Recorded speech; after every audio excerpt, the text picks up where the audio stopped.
A gente aprendeu na disciplina de introdução a parte da importância do levantamento de requisitos, as técnicas de levantamento de requisitos e a identificação dos requisitos funcionais e requisitos não funcionais. Essa vai continuar sendo a parte mais importante do desenvolvimento, porque é essa que vai dar o seu destino. E ela não acontece só naquela fase inicial, ela vai acontecer durante o desenvolvimento. Você vai refinar requisito, vai ter detalhe dele, vai ter mais informação sobre aquilo. Nós temos um documento que a gente vai aprender um pouquinho mais para frente, chamado documento de visão. Eu não me recordo se eu mostrei ele na introdução. O documento de visão ele faz uma síntese da visão inicial do sistema. Ele é um documento que vem do Rational Unified Process, mas ele é um documento bem interessante, o documento de visão, para fazer a síntese inicial de um sistema. E lá você vai colocar os requisitos não funcionais, requisitos funcionais, os principais participantes, etc. Os participantes eles são importantes para essa etapa da análise também, quem participa do seu sistema, quem usa o seu sistema, né? E a gente vai entrar no conceito de papel. A gente não fala de usuário, quando a gente está desenvolvendo o sistema, no sentido nominal. É o Rodolfo ou o José. A gente fala no sentido de papéis. Né? É o atendente, é o gerente. Né? Que independente da pessoa que esteja exercendo aquele papel, ele vai ter que ter acesso àquelas funções. Então o papel ele é mais importante do que pessoas, quando você fala a nível de usuário, nesse processo de análise. Tá? Então aqui eu vou usar um sistema de biblioteca para esse nosso exemplo, mas vai ser uma biblioteca bem simples. Tá? A gente não vai ter preocupação com detalhes normativos dos dados para ter uma biblioteca ou de funções adicionais. A gente vai ter livro, a gente vai ter empréstimo, a gente vai ter devolução, a gente vai ter o cadastro do livro, os autores, e depois vai ter uma busca dos livros por autor, por ISBN, pelos códigos lá dos livros, etc. Tudo bem? Então vai ser um sistema simples, de fácil entendimento, para a gente poder desdobrar ele inteiro. Porque a gente não consegue fazer uma análise complexa de um sistema enorme aqui. Vou usar o sistema de biblioteca por quê? Porque todo mundo conhece uma biblioteca. Então eu não preciso perder tempo explicando o conceito do negócio. Né? Quando você fala em desenvolvimento de sistemas, qualquer outro negócio que a gente entrar, a gente vai ter que começar a entrar em conceitos do negócio. Né? Vou falar, o processo de aprovação de despesa de uma indústria, você vai ter que conhecer esse processo. Aprovação de viagem, vai ter que conhecer esse processo. Nesse caso da biblioteca, é de fácil entendimento. Se puder tirar o ar de cima de mim, eu agradeço. Aquele ali que vem na minha cara.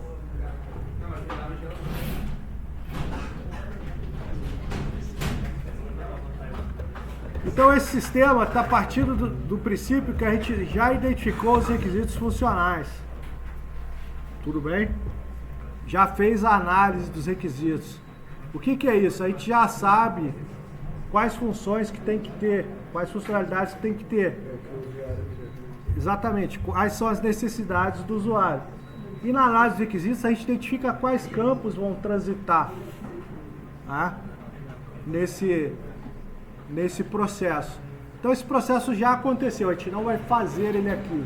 Eu vou só descrever os requisitos, que aqui é o que? O que o sistema precisa fazer. Beleza? Então a gente vai descrever aqui, requisito funcional 01. Tá? O sistema, vou descrever aqui. Cadastrar livros. Tá? O sistema deve permitir ao bibliotecário cadastrar os livros com os seguintes campos: ISBN, nome, autor,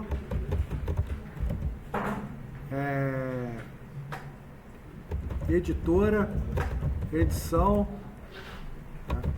quantidade de páginas. Vamos lá.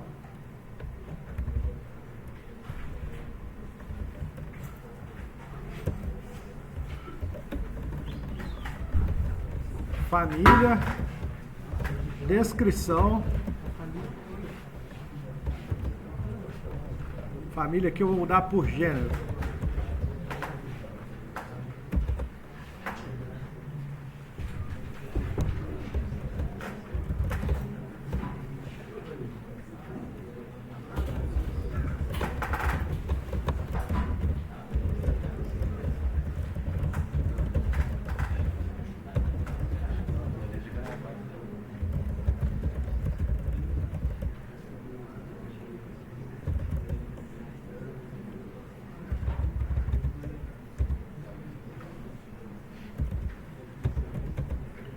Aqui a gente pode ter regras de negócio associadas, tá? O que é regra de negócio?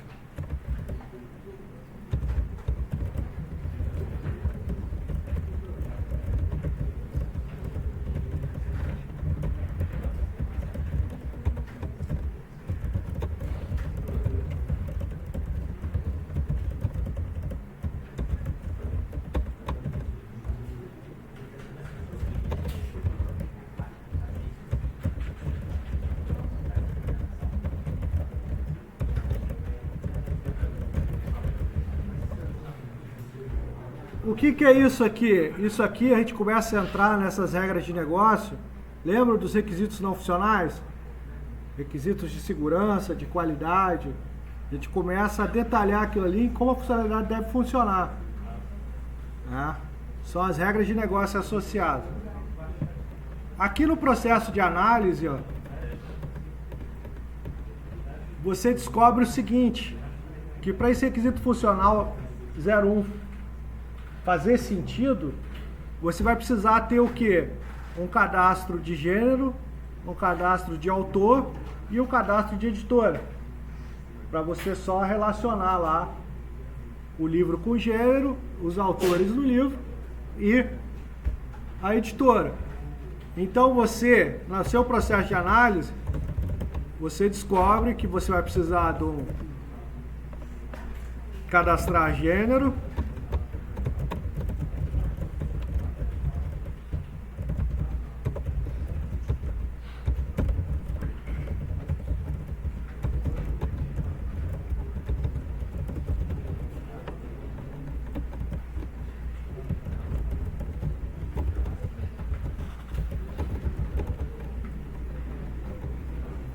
aqui eu estou colocando entre parênteses, não faz sentido, né? Se eu estou falando com os campos.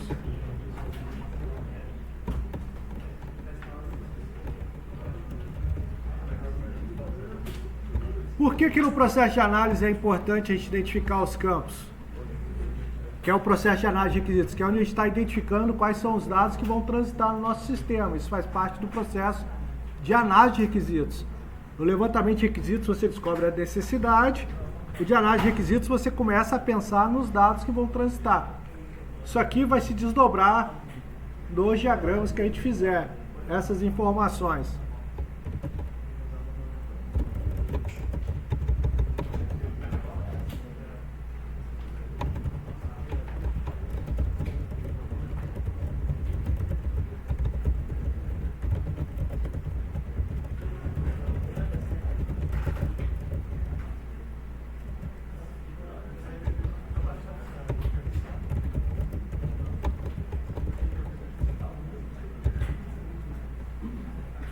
Vou simplificar aqui.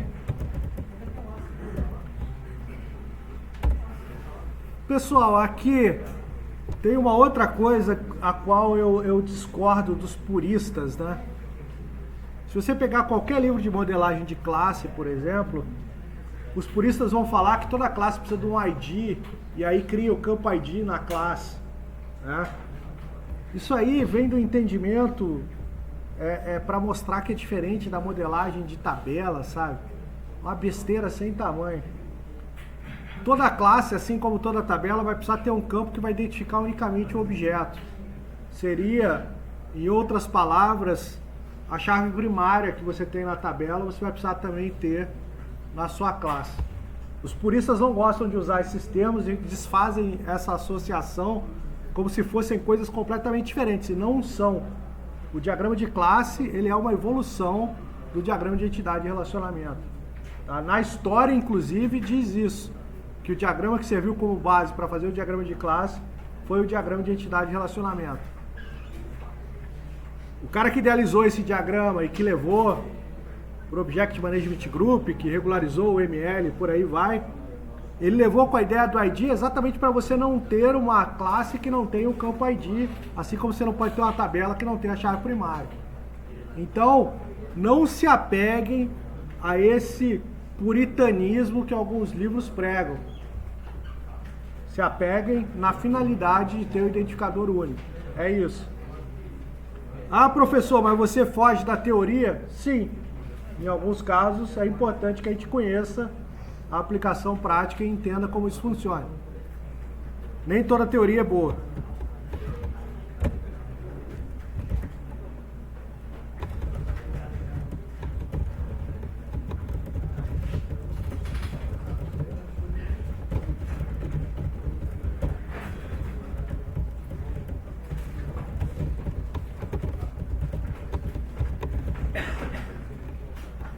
Aqui eu poderia quebrar esse campo seguindo a primeira forma normal em sobrenome, nome, besteira. Na prática, para implementação, isso é besteira. Poderia ter informações adicionais como nacionalidade aqui, para saber de qual país é o autor, etc. Ah, idioma é importante colocar aqui no livro. Isso significa o quê? Que a gente vai ter um outro requisito funcional, que é cadastrar idioma.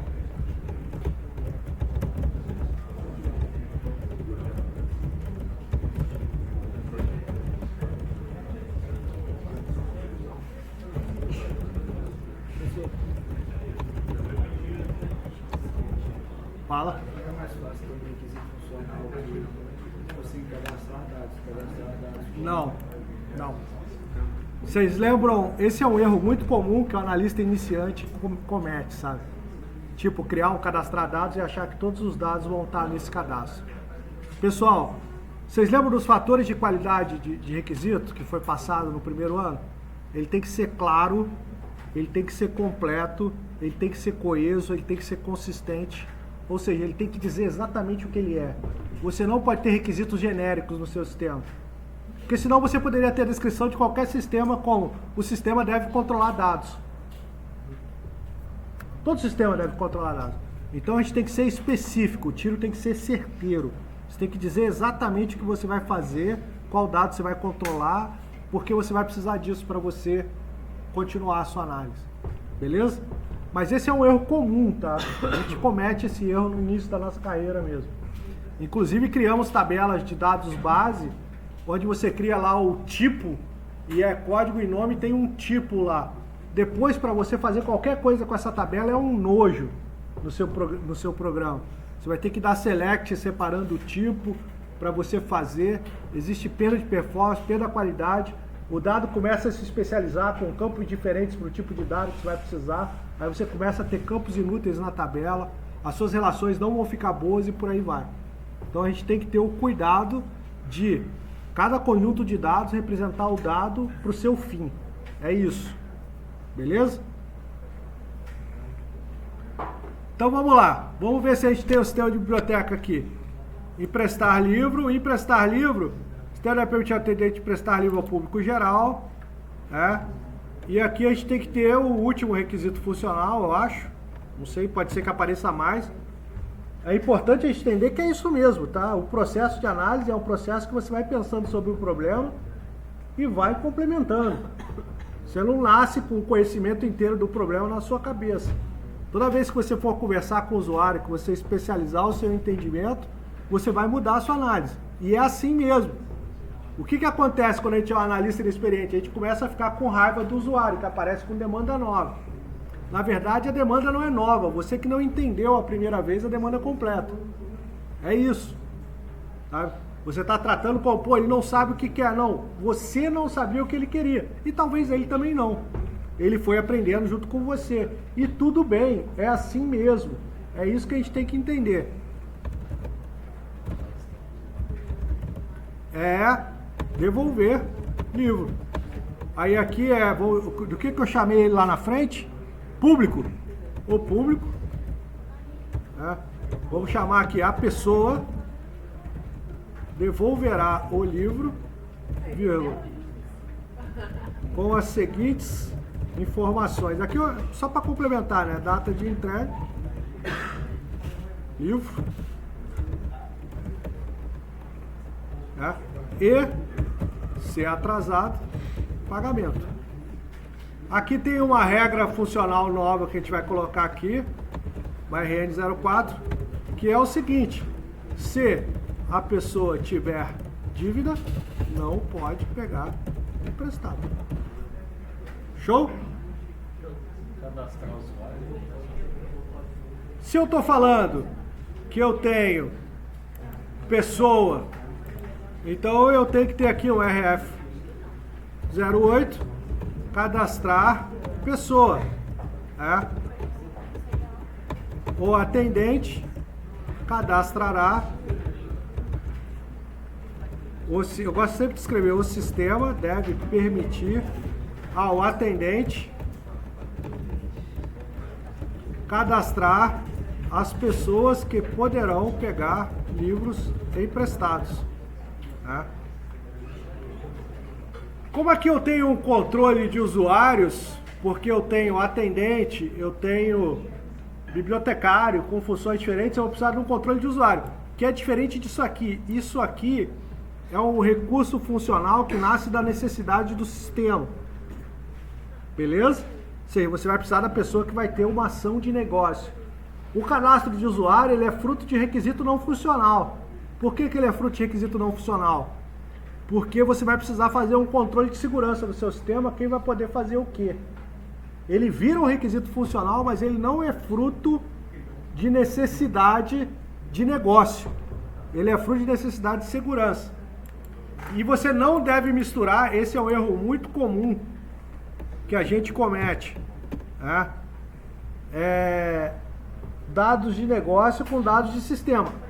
A não ser que o seu usuário também vá logar no sistema. Por exemplo, se a pessoa que pega livro emprestado, se ela pudesse autenticar no sistema para ler um livro online, essa pessoa faria parte do seu usuário, e aí você teria que se preocupar com ela ser um usuário de sistema. Mas como aqui ela não usa o sistema, ela é só parte do dado do sistema, ela vai ter uma atendente que vai entregar o livro, que vai registrar o empréstimo e que vai registrar a devolução, né? Então ela não é usuário do seu sistema. No nosso exemplo, vai ter exemplos em que vai ser usuário. Cadastrar usuário não é necessariamente um funcional nesse caso. Na verdade, ele vira um requisito funcional porque ele vai ter que ser uma funcionalidade do sistema, mas ele não teve origem em um requisito funcional. Ele teve origem em um requisito não funcional, que é a gestão da segurança. Você vai precisar de funcionalidade para isso. Entendeu?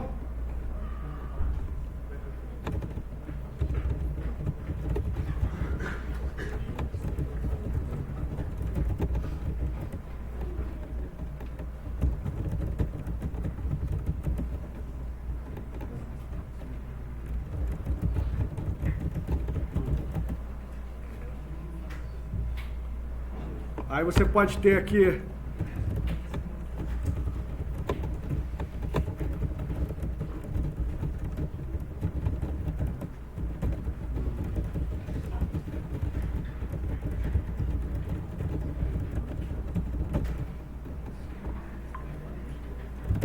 aqui a gente entra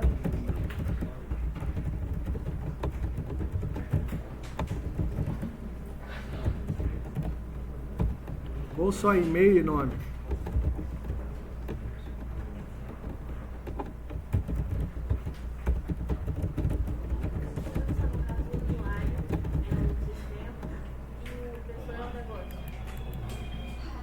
O usuário, você precisa dele, você precisa ter a gestão de usuário para você fazer um controle de segurança. Eu estou chamando de usuário e o outro de pessoa para a gente diferenciar. Isso aí. O negócio é a pessoa. Então o que a gente vai fazer agora? Agora a gente vai desenrolar esses caras aqui nos diagramas. Não é sinal que até o final a gente continue somente com esses requisitos. A gente, durante a nossa análise, a gente pode identificar que precisamos de mais coisas. Isso tem que ficar claro para vocês, gente, porque no mundo real é assim, tá? No mundo real não existe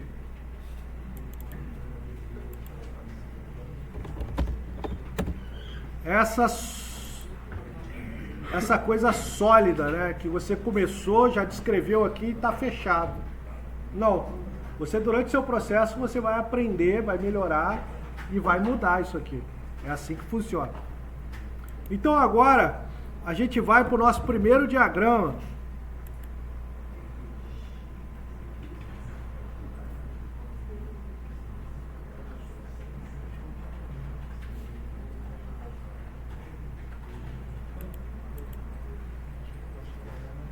Vou apagar essa pastinha do Java aqui, que ela não me presta para nada. A gente vai para o nosso primeiro diagrama, que é o caso de uso. O use case diagram. Esse diagrama aqui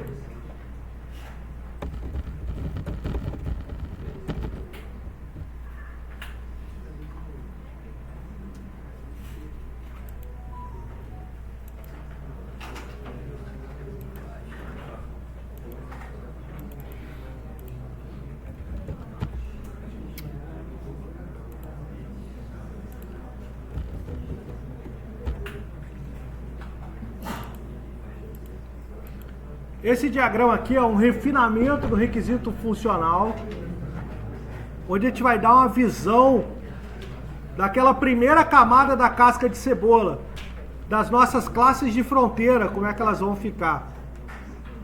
Então aqui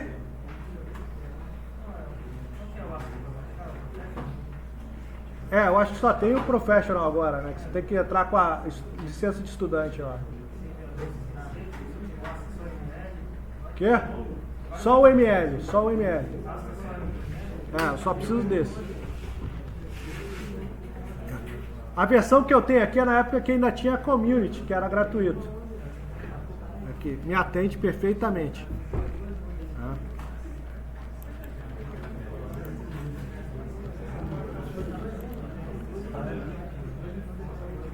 O que eu quero que vocês pensem agora? De início, boneco, linha, bola. Beleza? Existe relação entre ator, entre caso de uso com caso de uso. Só que essas relações, elas são pouco práticas de serem modeladas em alguns casos. A gente até tem uma finalidade prática aqui para demonstrar uma coisa ou outra, mas eu não preciso me preocupar tanto com elas. Eu vou explicar os conceitos, mas o importante é boneco, linha, bola. O boneco, ele vai representar o ator, que é o papel no sistema. O papel, a gente colocou aqui, ó, bibliotecário. Tá vendo?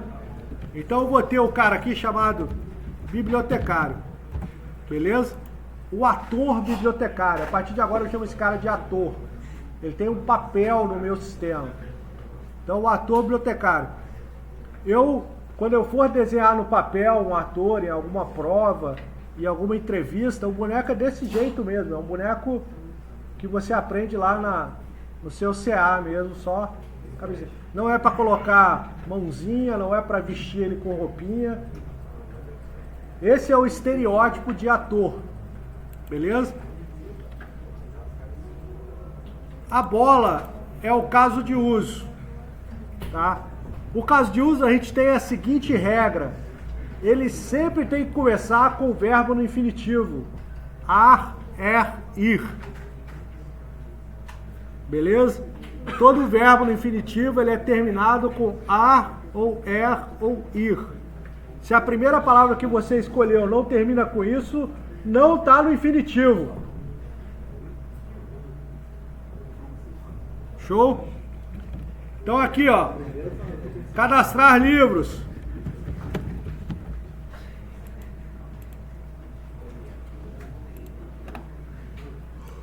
Isso aqui é a mensagem.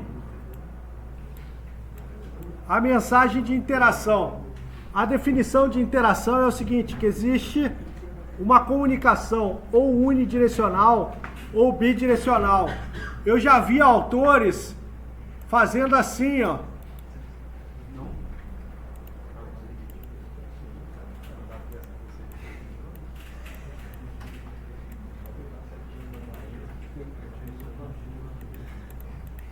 Mostrando que a troca é bidirecional. A pergunta que a gente tem que se fazer é: o que isso aqui agregou ao modelo? Zero. Só dificultou sua leitura.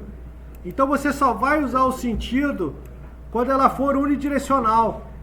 Quando ela for bidirecional, não precisa colocar nada. Não precisa colocar nada. Coloca não especificado. A leitura aí é que está tendo uma interação bidirecional, está tendo troca entre os dois. Como é que funciona a troca? O sistema, ele é um agente passivo. O sistema, ele recebe alguma coisa que vai sensibilizar e ele responde. Recebe, responde. Recebe e responde. Ah, professor, de 12 em 12 horas meu sistema manda um e-mail. O ator é o tempo. O tempo é que faz a ação. O sistema está passivo, esperando o tempo acionar ele. Ah, professor, o meu sistema fica lá, quando o carro passa ele registra. Seu sistema está passivo, esperando a tag do carro passar lá. O ator é o carro, é o veículo. Tá ok? Então nós precisamos entender que é assim que funciona a interação. Ah, mas quando for outro sistema que estivesse comunicando com o meu, você tem lá uma API que está lá esperando o outro sistema acionar a API. Show? Comunicação entre sistema funciona assim. Mas e quando é o meu sistema que aciona o outro? Aí o seu sistema que é ator do outro. O ator não está limitado a pessoas. Tá? Qualquer definição de ator que cai em concurso, qualquer agente externo ao sistema que utiliza o sistema é um ator, qualquer, tá? Não precisa ser uma pessoa, pode ser outro sistema, pode ser um equipamento, vai se tornar um ator naquele momento do seu sistema. Show? Então vamos lá, boneco linha bola. Emprestar livro, atendente. Opa, além do bibliotecário, eu tenho o atendente.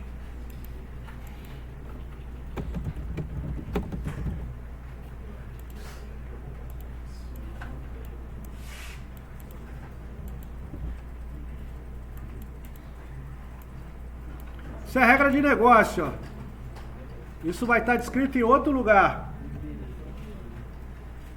Cadastrar gênero, bibliotecário.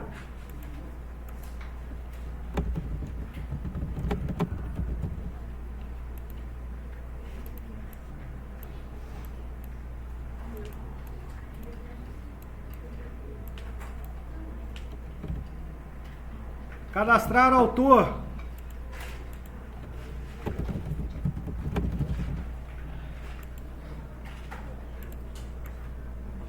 Pessoal, tem um erro muito comum aqui. Esse é um erro de concepção do diagrama de caso de uso, que acontece muito. A pessoa põe ali incluir livro, alterar livro, excluir livro, como se fossem ações diferentes do cadastrar. Cria um caso de uso para cada açãozinha dessa. Não. O caso de uso ele deve agrupar todo o conjunto de ações, início e fim, para você fazer aquilo que ele se propõe. Então, dentro desse cadastrar livro, vão estar todas as ações necessárias para você poder manter esse cadastro. O incluir, o alterar, o excluir, descrito em fluxos do outro documento que a gente vai ver daqui a pouco. Cadastrar autores, já foi. Cadastrar editora. Boneco, linha, bola.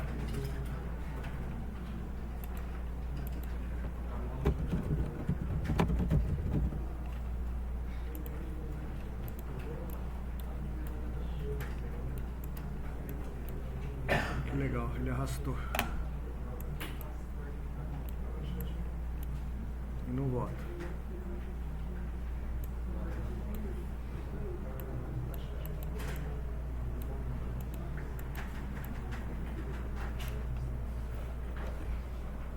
Só piorou, né? Professor, mas a editora já não vai estar vinculada com isso que eu ensino? Oi, quem perguntou? Eu. Vai estar vinculado, mas isso aí é relação de dados. Aqui você está pensando em funcionalidades que o seu sistema tem que ter para você fazer essa manutenção. Você pensa o seguinte: se você mantiver o dado da editora direto no livro, você pode ter aqui, por exemplo, essa editora Campus. Ela mudou de Tá? nome, tem que alterar um. Exatamente. O cara pode escrever Campus com O e Campus com U. O seu sistema vão ser duas editoras. Né? Então você separa esses cadastros. Isso aí faz parte também das formas normais. Ou seja, você, se não me engano, é a segunda forma normal que você separa o campo que ele é dependente. Não, é a terceira. Que ele é dependente de não chave, né? De campo não chave. Aí você tem que separar. Cadastrar idioma também é o bibliotecário. Ah, ficou muito cheio aqui. Pô, vou colocar o bibliotecário aqui do lado também, ó. Ficar bonitinho.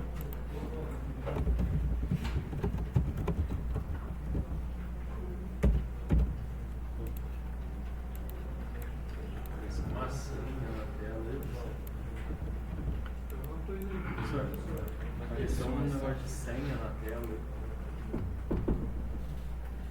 Ah, é do... É da TV aqui. Alguém tentou conectar alguma coisa aí na TV. Provavelmente um filmezinho pouco usual. Aqui vem o seguinte questionamento, ó. Devolver livro, ó. A pessoa devolverá o livro. Tá vendo como é que é o requisito mal descrito? Por que é o requisito mal descrito esse? Porque aqui está dando a entender que a pessoa vai entrar no sistema e vai devolver o livro. Mas não é. O atendente vai receber o livro da pessoa e vai registrar a devolução. A pessoa não é usuária do sistema. Ela não é ator no sistema. Então aqui, ó, vamos melhorar essa descrição. O sistema deve permitir que o atendente registre a devolução do livro com a seguinte informação: Devolução sem identidade. isso aí é um pouco mais para frente. Por enquanto eu só estou na camada externa, não estou vendo estrutura ainda. Depois a gente vai começar a pensar em modelo de dados para resolver isso. Não estou pensando ainda nisso. Esse é um outro grande lance da análise do ML. No primeiro momento, eu não preciso pensar como é que isso vai estar estruturado. Vou pensar quando eu estiver fazendo meu modelo de dados, que aí é um pouquinho mais para frente. Então, aqui eu preciso dar da pessoa, data de entrega, livro. Esses campos que estão aqui já vão servir de base para eu montar o meu modelo, porque eu já estou descrevendo os campos aqui. Esses campos vieram da análise do requisito.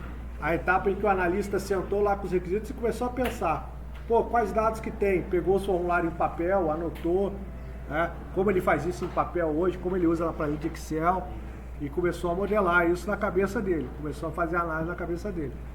Beleza? Então, o atendente vai registrar a devolução,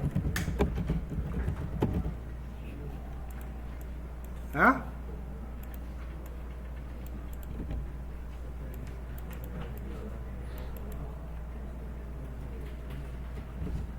E o atendente vai cadastrar pessoas.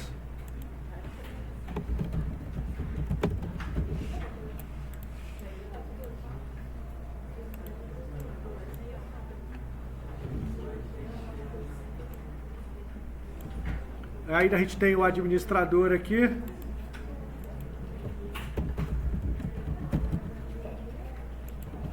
O administrador vai gerir usuários.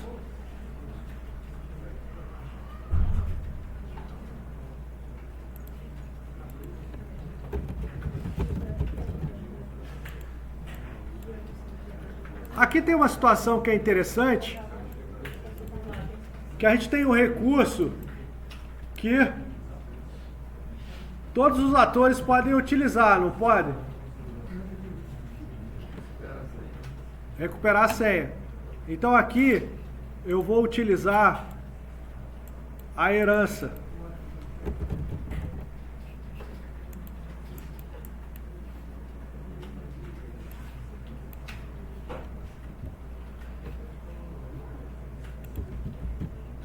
Se eu copio de lá, ele traz com a setinha. Se eu copio daqui, ele não traz.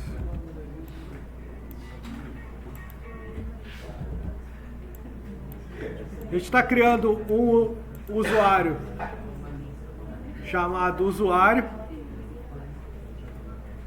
que a gente vai colocar esse carinha aqui, ó. Generalização. É ao contrário. O usuário, ele é um atendente, o usuário, ele é um bibliotecário e o usuário, ele é um administrador. Esse cara pode estar aqui do ladinho aqui, ó. E aqui eu tenho o usuário recuperar a senha.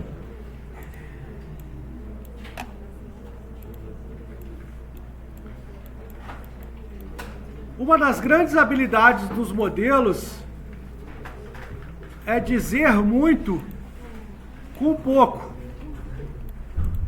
Então, conhecendo as notações,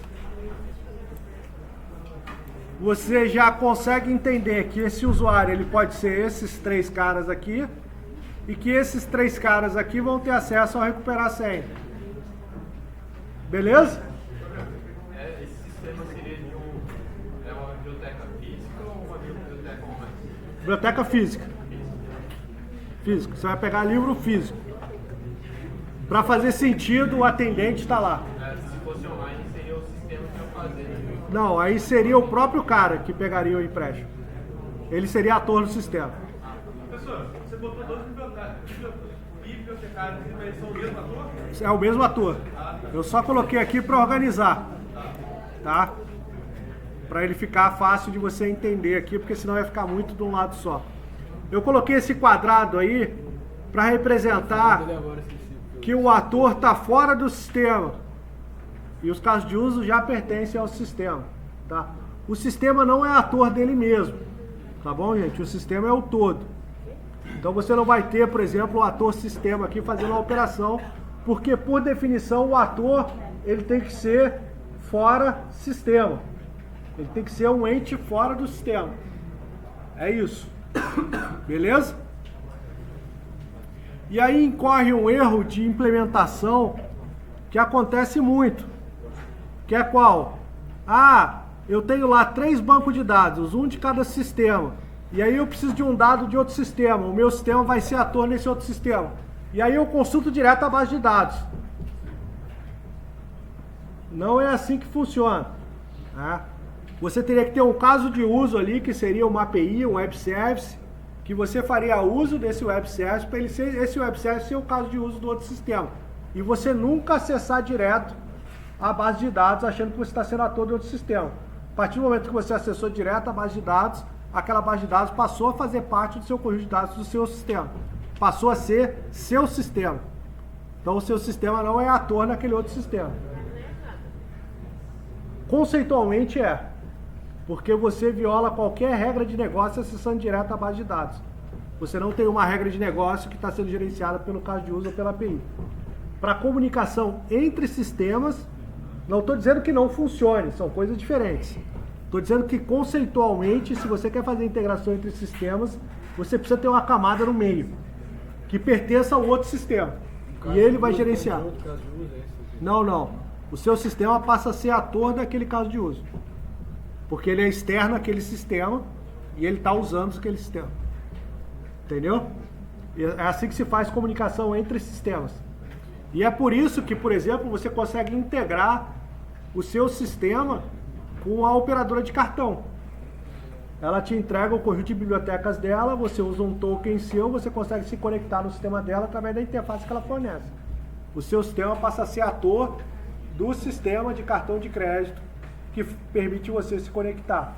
A responsabilidade de verificar limite, de verificar se é verdadeiro, se a senha está ok ou não, é do sistema de cartão de crédito. Você é simplesmente o usuário dele. E é assim como funciona com diversos outros sistemas. Tá?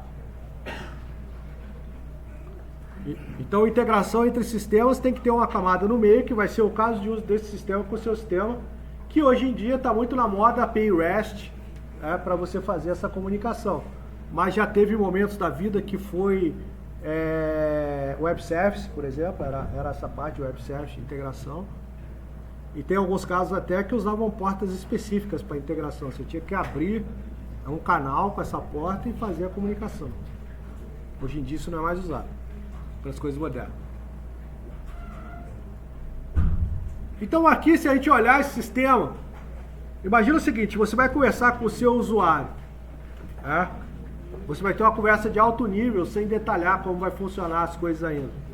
Fica muito mais fácil ele entender isso aqui. Fica mais fácil ele entender isso aqui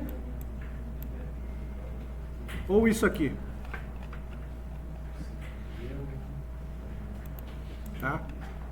Aonde é mais fácil você identificar que faltou alguma coisa? Aqui. Por exemplo, eu já acho que faltou. Por quê? Porque eu posso querer consultar se você tem um livro na biblioteca. Essa consulta que vocês fazem ao Pérgamo aqui na faculdade, que não precisa estar autenticado, para saber se tem um livro físico lá na faculdade. Vocês entram no site lá e buscam pelo nome do livro. É uma consulta aberta ao público. Então eu posso ter um ator aqui chamado público, que não precisa estar autenticado no sistema. E eu vou ter aqui o quê? O consultar livro.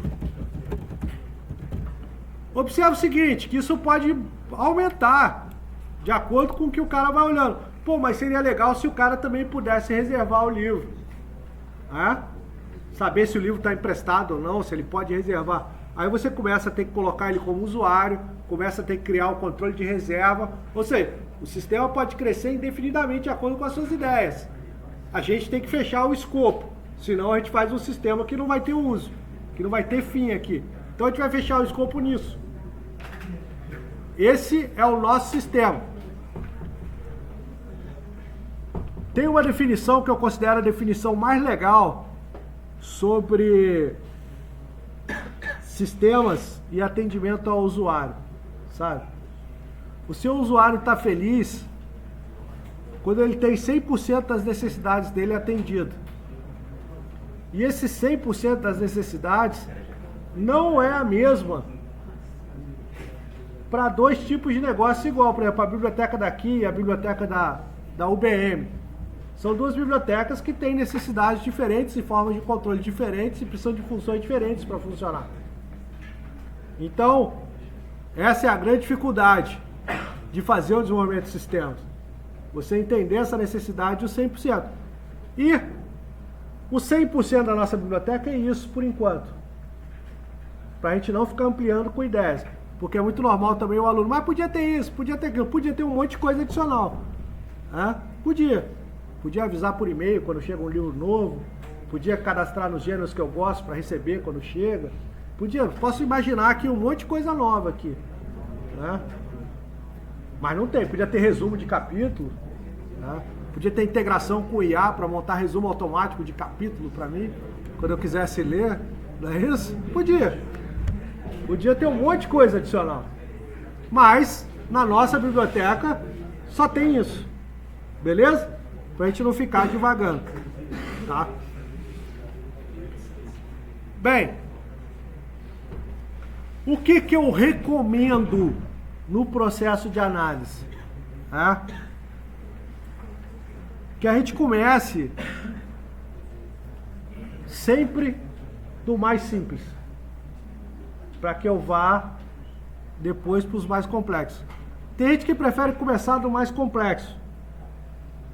Eu acho complicado porque ele pode ser modificado pelos mais simples depois. Então é melhor que a gente defina as coisas que são mais sólidas, mais simples, faça essa definição e depois pense nos mais complexos. O mais complexo com certeza vai mudar. Então se eu pudesse separar aqui o que é mais simples, o que não vai mudar, que vai ser sempre do mesmo jeito, é separar aqui, ó, pô, eu vou começar me preocupando com esse cara aqui, ó, deixa eu pintar de uma coisinha diferente. É. O autor também não vai mudar, editora não vai mudar, né? O consultar livro tem uma dependência aqui do cadastrar livro. Depois eu vou falar sobre um tipo de relacionamento de caso de uso que a gente pode fazer com esse consultar livro e o cadastrar livro. Cadastrar idioma também não vai mudar, né? Aqui já começa a ficar um pouquinho mais complicado, então eu vou deixar isso aqui por último. Cadastrar a pessoa, eu vou colocar aqui uma coisinha diferente. Vou colocar um amarelinho mais escuro, porque eu vou fazer ele antes desses outros. Beleza? Estou criando aqui uma técnica visual só para eu pensar primeiro nesse, para depois fazer. Vocês lembram que eu falei que esses caras são divididos no modelo, que é isso aqui por enquanto, e na descrição? Então agora eu vou fazer a descrição no caso de uso. Por que eu vou fazer a descrição? Porque depois eu vou usar ela no diagrama de sequência, um pouquinho mais para frente. Por enquanto eu vou só descrever esse cara aqui. Então o que eu vou fazer agora, antes do intervalo? Eu vou descrever o cadastrar gênero. E vocês, depois do intervalo, vão fazer para mim a descrição do cadastrar autor, cadastrar editora e cadastrar idioma. Já vou abrir a tarefa até 22 horas, valendo um pontinho da média. Show?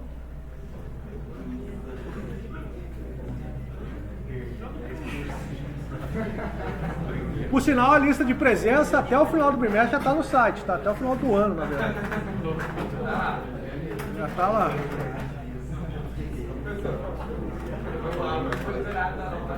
Quê? Já tem 2 faltas, cara. Corre atrás.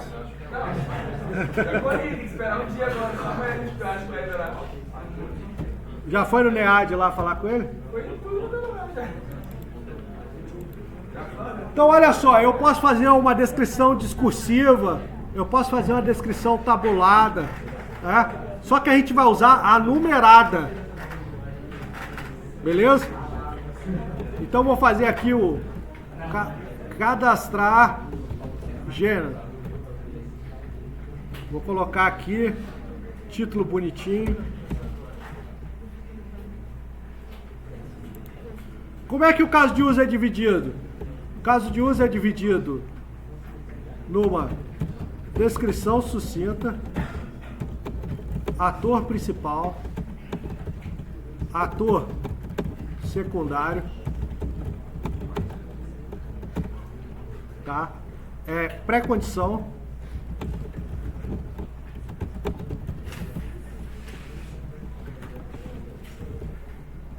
fluxo principal, fluxo alternativo,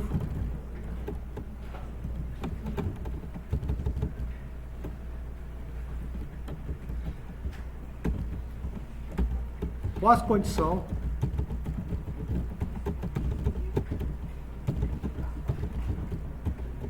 e regras de negócio. Show?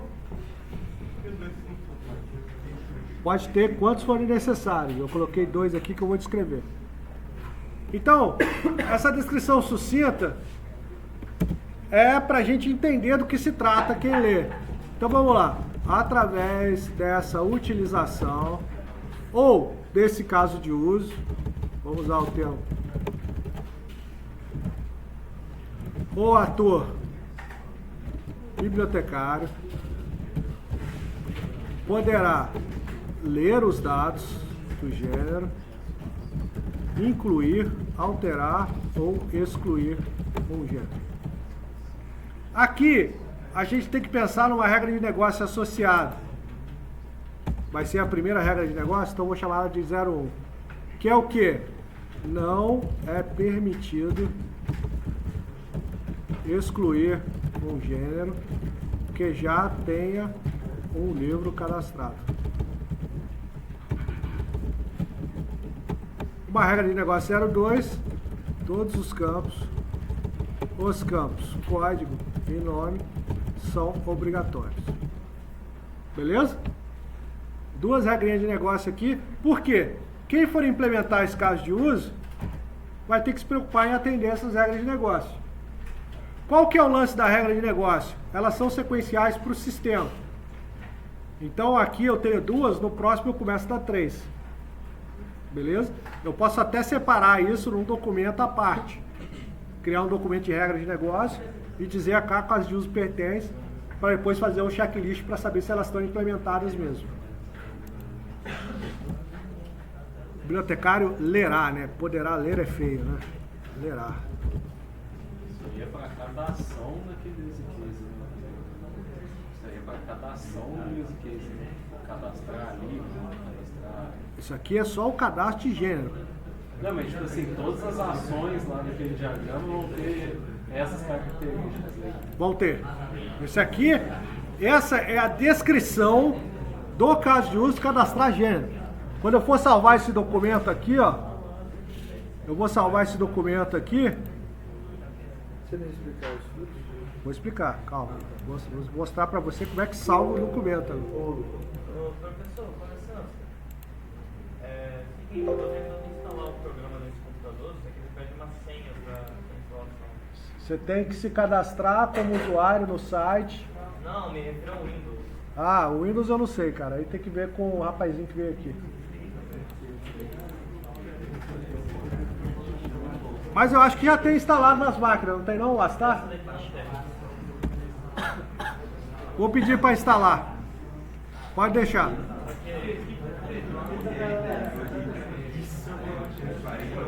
Então aqui eu vou ter aqui os casos de uso. E esse aqui é o meu cadastrar gênero. Eu vou ter um documento desses para cada caso de uso. Beleza? Ah, professor, na vida real eu preciso disso? Não. Por quê? Porque os cadastrar vão ser todos iguais, eles são mais simples. Tá? Eu preciso ter só as regras de negócio para eu saber quando vai implementar e as funções que eles vão ter. Incluir, alterar, excluir, etc. Tá? Mas nos casos de uso mais complexos eu preciso dessa descrição detalhada. Que ela vai me dar base, vai diminuir meu tempo de implementação. Porque eu vou saber o que tem que fazer em cada um deles e conseguir. Beleza? Se eu quiser descrever também, não é nenhuma perda de tempo, porque você vai gastar 10 minutos para descrever cada um. Para um tempo de desenvolvimento, 10 minutos é muito pouco. Né? Ator principal, bibliotecário, ator secundário não se aplica, não tem ator secundário. O ator principal, eu estou falando um monte de conceito e você vê, minha aula está acelerada porque está ensinando. Tá? Isso aqui já está na página 80 do livro. Né? O ator principal é o que participa de mais ações dentro do caso de uso. O secundário ele acontece às vezes. Por exemplo, né? Você faz uma ação, aí o seu sistema pede uma autenticação de um outro cara, igual lá no caixa do supermercado. Tá? A pessoa está lá passando o produto, aí passa 2 vezes. Aí ela chama quem? Ela acende a luzinha, que não faz parte do sistema, né? Faz parte do sistema do mercado, mas não faz parte do sistema de informação. Né? Ela acende a luzinha e vem a atendente, passa o crachazinho dela, que é a autenticação dela, para liberar o cancelamento. Nesse momento ela foi uma secundária. Por quê? O ator principal é o caixa, ele que mais utiliza aquele caso de uso foi construído para ele. Né? Só que tem essa ação que precisa de uma autenticação de uma outra pessoa, que ela tem um outro papel no sistema, que ela é a supervisora de caixa, que faz essa liberação. Então o ator secundário pode acontecer em alguns casos de uso, vai receber um output do sistema e por aí vai.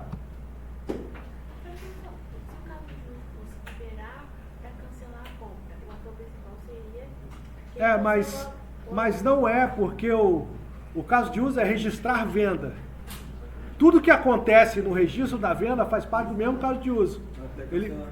Até cancelar o item da compra ou cancelar a compra. Isso aí.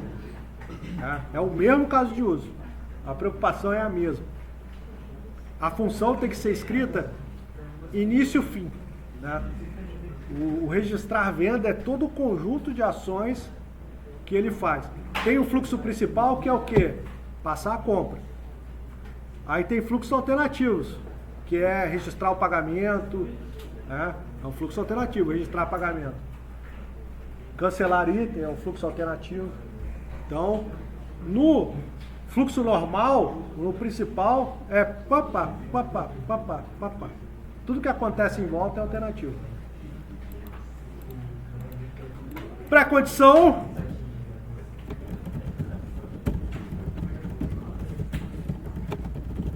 É uma pré-condição para ele usar. Fluxo principal. O fluxo principal é ou o que acontece primeiro ou o que acontece mais vezes. Vai depender da forma como você faz. O que a tela está preparada já de início para fazer. Então aqui vai o exercício imaginativo de como você vai resolver a solução, o analista. Aqui, o que eu penso para essa tela? É uma tela de cadastro, que vai abrir a lista dos gêneros embaixo numa tabela. Na tabela vai ter o botão alterar e excluir, e vai estar disponível os campos em branco. Se ele preencher os campos e clicar no incluir, vai incluir um novo item na tabela. Se ele clicar no alterar, vai carregar os campos, salvar, alterou. Se ele clicar no excluir, vai pedir uma confirmação. Se ele confirmar, se atender a regra de negócio, vai excluir. Show? Entenderam a tela? Vou desenhar no quadro, vai ficar mais fácil. Aí vai dar criatividade. Vai dar criatividade do analista. Isso é o interessante, vou falar aqui perto para o microfone registrar, da análise de caso de uso. Por quê? Você está imaginando o sistema funcionando sem nenhum detalhe de implementação. É como se você fosse um agente passivo olhando a tela do sistema funcionando e as ações que ela oferece. E você descreve como eu interajo com aquela tela, como o ator interage com aquela tela. Sem detalhe de implementação. O que é sem detalhe de implementação? Eu não sei qual tabela vai armazenar, qual classe vai usar, o que ele está fazendo por dentro, qual banco de dados está guardando, nada disso. Eu estou sentado, olhando o sistema funcionando e vou descrever aqui. Por quê? Porque se eu consigo resolver o sistema, olhando para ele fazer tudo que meu usuário precisa, dali para dentro é só técnica de implementação, é só estrutura de sistema, implementação e por aí vai. Então, nesse primeiro momento, eu estou preocupado o quê? Em enxergar a casca de fora da cebola. Enxergar como é que os atores vão interagir com o meu sistema. E aqui é um exercício imaginativo mesmo. Eu estou imaginando a tela desse jeito. Vocês podem imaginar de outro. Só que vocês vão ter que escrever do jeito que vocês imaginaram. Beleza? Eu imaginei a tela assim, ó. Um campo código, uma tela bem rudimentar, um campo nome, um botão salvar. Aqui, o íconezinho de salvar, né, que ninguém sabe que é um disquete, porque ninguém conheceu o disquete aqui na sala.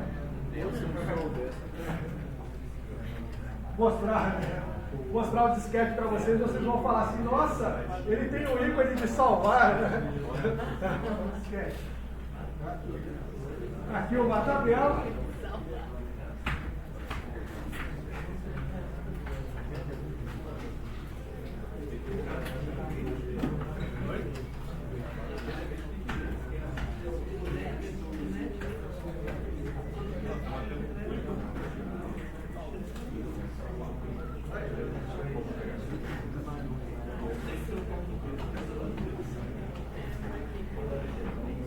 Sabe o que é interessante? Na aula de quarta, a gente vai fazer essa tela.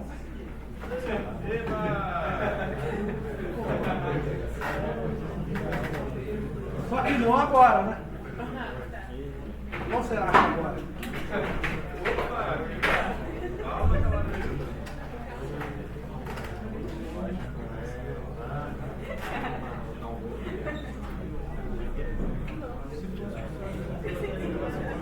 Então essa é a tela que eu imaginei. A tela vai abrir, vai carregar a lista de gêneros já cadastrados, com a opção alterar, excluir, e o salvar, se ele preencher salvar, vai incluir um novo item. Se ele alterar, vai carregar os campos, com o campo código bloqueado. Vai alterar o nome, salvar, alterou. Clicar no excluir, vai perguntar se precisa excluir. Se atender a regra funcional, que não pode excluir, se tiver sendo usado no livro, ele vai deixar excluir. Show? Quer? Vai. Quer? Não, vai ser imputado. A lista vai aparecer lá no cadastro de livros. Esse aqui vai ser imputado. Esse aqui eu estou criando a lista que aparece lá.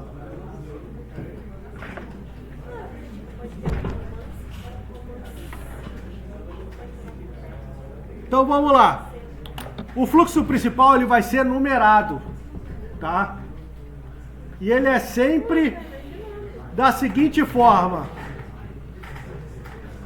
o ator sensibiliza, o sistema responde. O ator sensibiliza, o sistema responde. Show? Então, o primeiro passo é: o bibliotecário solicita cadastrar gênero. É descritivo. Não tem detalhe de implementação. Aí, o sistema exibe a tela de cadastro de gêneros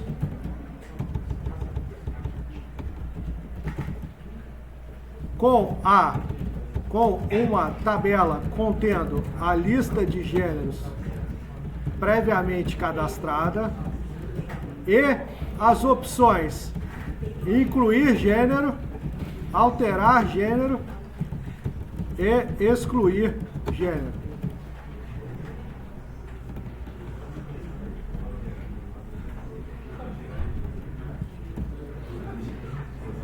Incluir gênero, vai preencher os campos e salvar.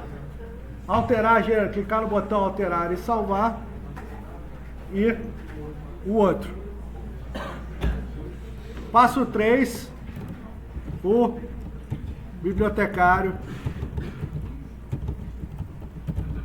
encerra Blibli.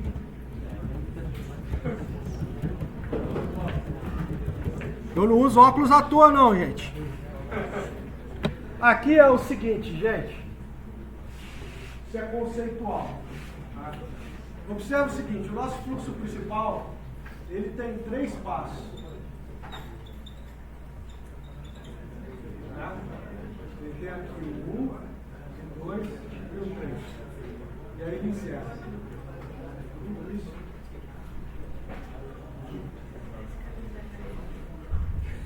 Ele encerra aqui no passo 3, ele acaba. Só que aqui no passo 2, ele abre as opções incluir, alterar e excluir. Significa que eu tenho aqui 3 desvios. Tá? 3 formas diferentes de ele sair do passo 2. Ou ele sai por encerrar, que é o fluxo normal, ele abriu a janela, olhou e fechou. Beleza? Ou ele vai incluir, alterar ou excluir. Cada um desses tem um conjunto de ações diferentes para ele fazer. O incluir, preenche os campos, clica no salvar. Pum. O alterar, clica no botão alterar, o sistema carrega os dados, ele altera, clica no salvar, o sistema salva. O excluir, ele clica no botão excluir, o sistema pergunta, ele confirma, se não firmar na regra de negócio, o sistema dá uma exception, se firmar, o sistema confirma. Show? Então aqui começam os fluxos alternativos. E esse passo de desvio aqui é importante.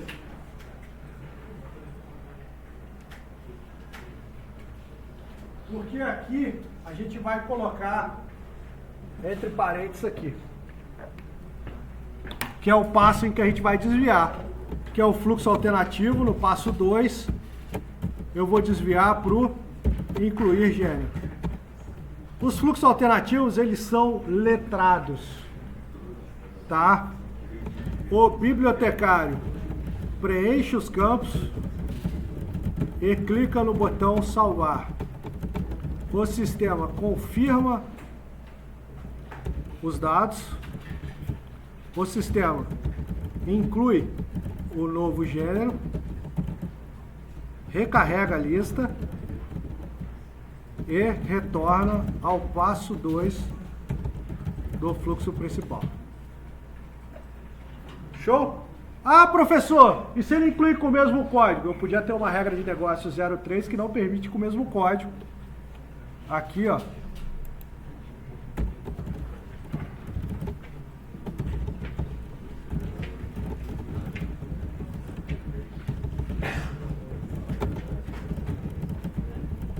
Ou somente dizer que o campo é autonumerado e colocar aqui, ó, o bibliotecário preenche o campo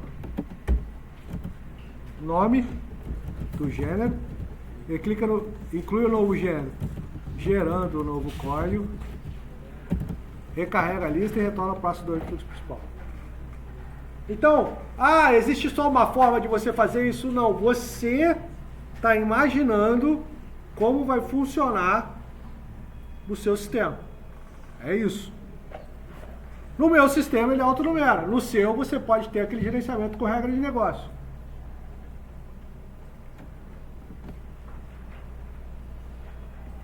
Já deu intervalo, né?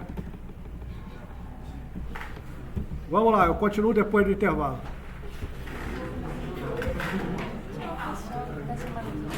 Vou passar a atividade valendo nota.